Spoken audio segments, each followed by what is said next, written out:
Hey team, welcome to week 5. I am excited that we've made it this far and we're just over halfway there. And thank you so much for, again, doing the homework, pouring in, answering the questions, asking, being engaged when you step in to our times together. So today, what we're going to talk about, one of the most sacred parts of our care ministry, is understanding grief and how God meets us in our grief. Grief's not a sign of weakness. It's not a lack of faith. Grief is a God-given natural response to loss. Grief comes in all kinds of ways, whether it's the death of a loved one, maybe it's the end of a relationship, maybe it's the loss of health, a job, or even a dream. Listen, grief even can come in moments that would be perceived to be joyful. Say like graduation or a wedding. Those are moments of that grief can happen. Why? Because it's the end of one season and the beginning of the next. Grief comes at us in all kinds of ways of our life. It touches every part of who we are. It touches us emotionally, physically, and spiritually. And as care team members, as caregivers, when we walk with someone through grief, what we're doing is we're entering into really, it's holy ground. It's a space where God's comfort is collided with human pain. It's at that crossroad. We see grief throughout the Bible. Scripture doesn't shy away from it. Solomon, writing in Ecclesiastes 3, reminds us there is a time to weep and a time to mourn. I have read those words at many memorial services. There is a time for everything, and grief is one of those things. In one of the greatest servant passages, Isaiah 53, Jesus is called a man of sorrows, acquainted with grief. And even in John 11, the shortest verse in the Bible, but honestly, one of the most powerful things you will ever read, simply says, Jesus wept. Think about that.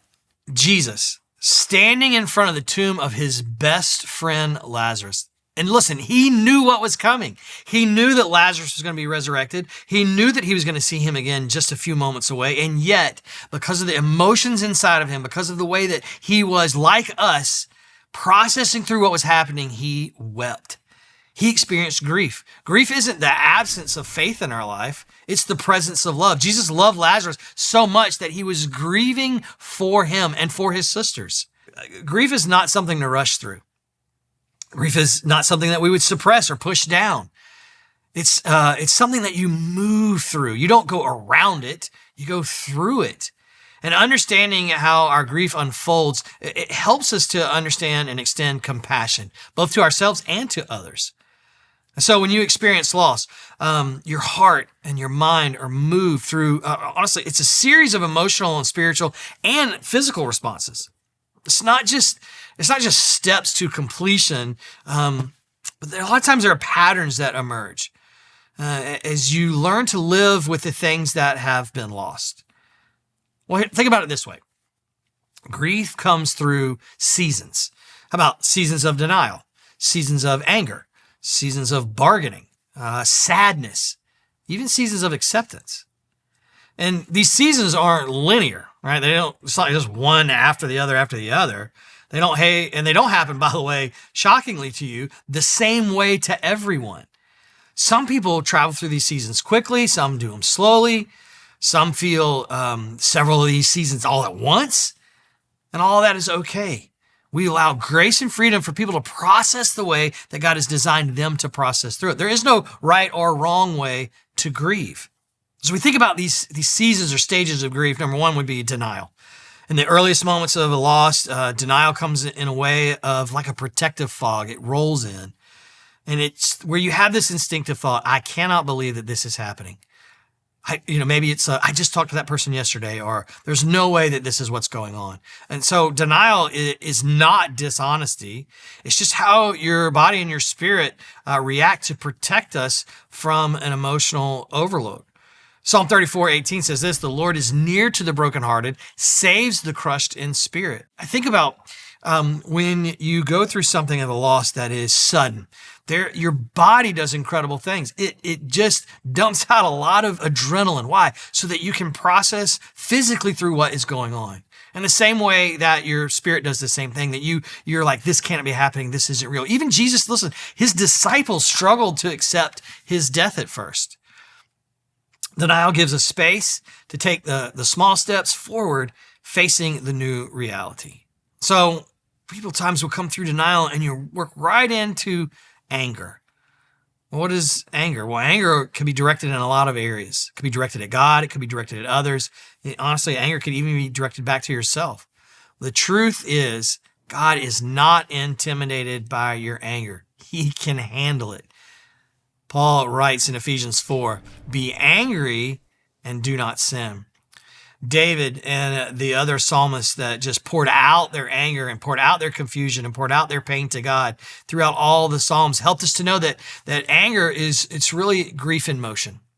It's the cry of a heart that's hurting. It's a cry of a heart that's in pain.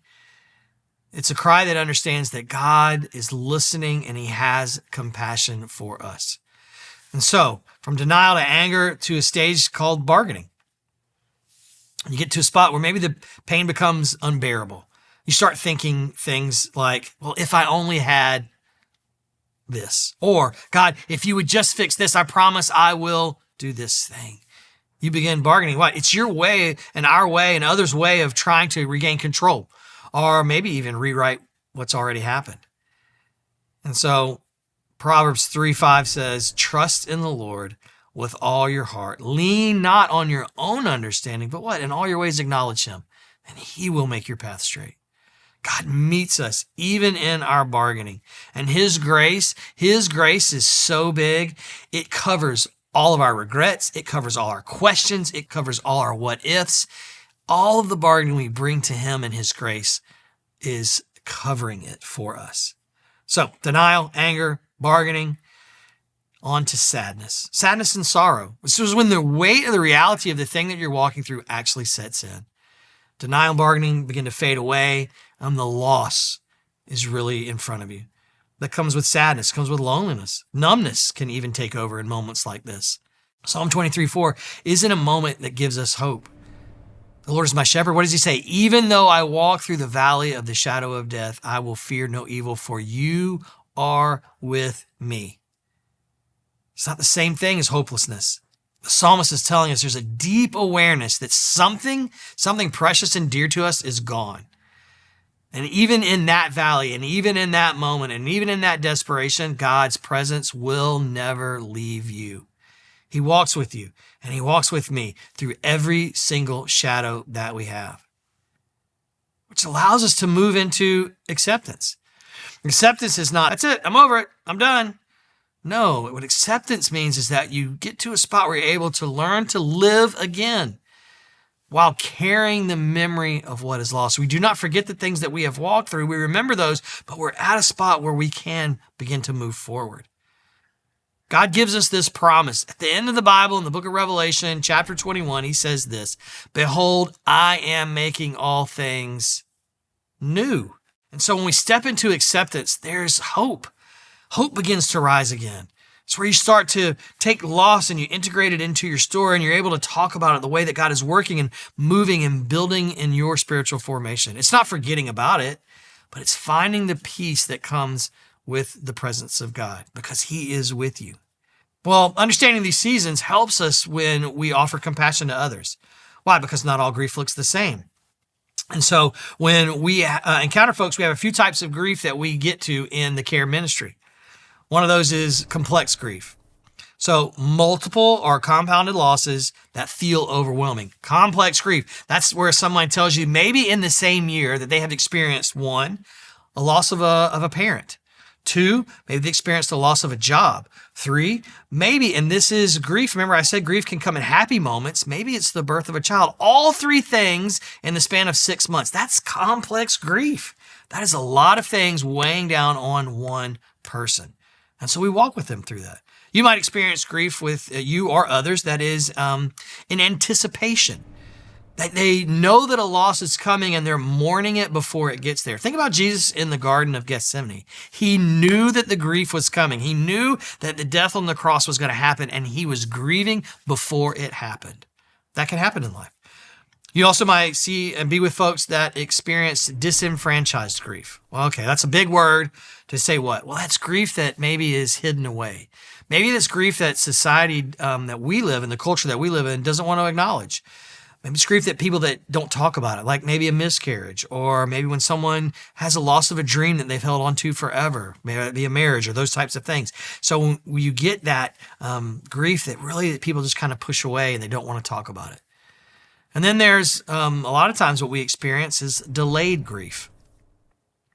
These are when emotions surface long after the loss.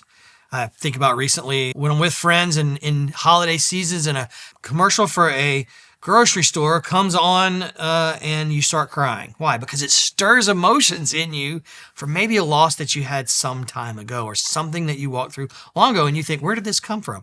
It's just delayed. Your grief has just been delayed. So you have that opportunity to walk with someone as well. And then you also have displaced grief.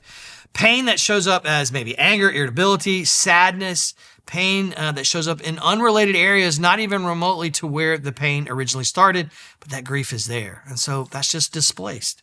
And so you have these patterns that we can see in people's lives from where they're being delayed or displaced or all of the ways that they're experiencing their grief. And what does that do for us? As care team members, that helps us understand where they're coming from and put us in that right moment and not judge them.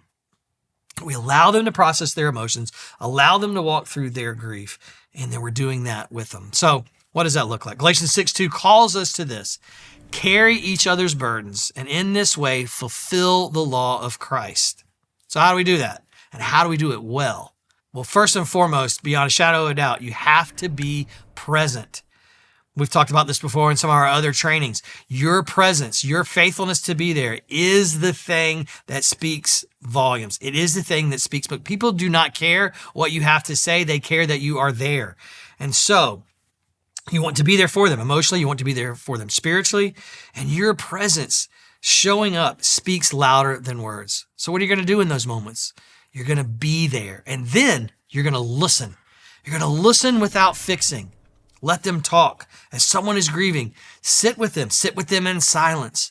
Honor the space that is there. Don't feel like you have to say anything. But when the Holy Spirit leads in and when there is a moment, you will encourage. Encourage them as they're facing the pain.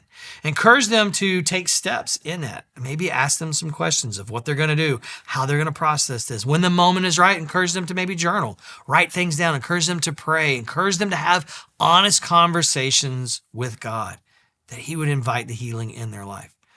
And then, when the time is right, offer practical help. Well, what does that mean? Offering practical help is this, that says, can I bring you a meal? Can I run an errand for you? Can I watch your kids for you as you're working through this? Don't push that on someone. You allow them to respond to that. This is purely practical right here. When you're walking with someone in instant grief, let's say that it's a loss of a loved one. A very, very practical thing that you can bring to their house is toilet paper.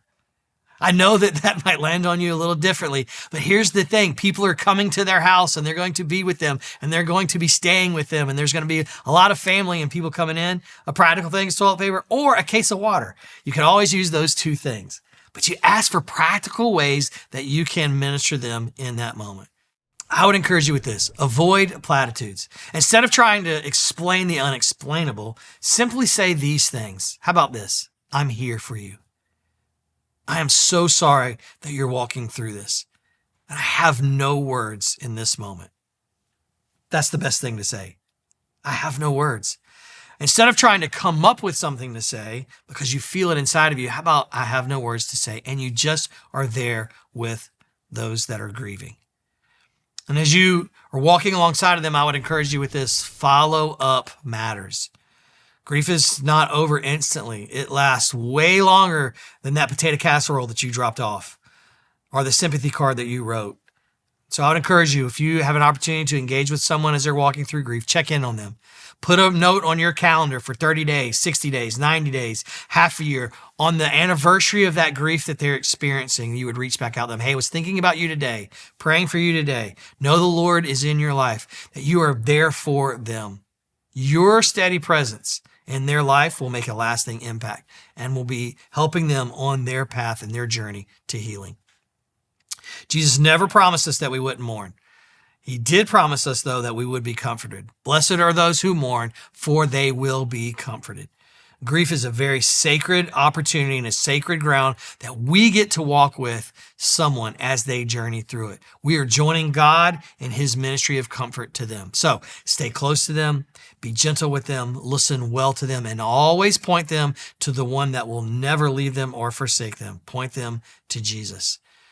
Our hope and our desire as a care team and as a church of 1122 and as Christians, that we would be people who carry hope into the hardest places. We follow God that is near to the brokenhearted, and we want to be the same.